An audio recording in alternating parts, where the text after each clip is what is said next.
How to add music in CapCut PC. In this quick tutorial, I'll show you how to add and adjust music in your videos step by step.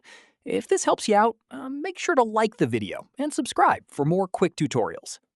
First, open CapCut on your PC and create a new project, or open an existing one. Now import your video clip and drag it onto the timeline. Next, go to the audio section or click on Import to bring in your music file. If you're using built-in sounds, browse through the library and preview any track. Once you find a track you like, click the plus icon to add it to your timeline. Now you'll see the music track appear below your video. You can drag it left or right to match your visuals perfectly. To trim the music, select the track and drag the edges or use the split tool.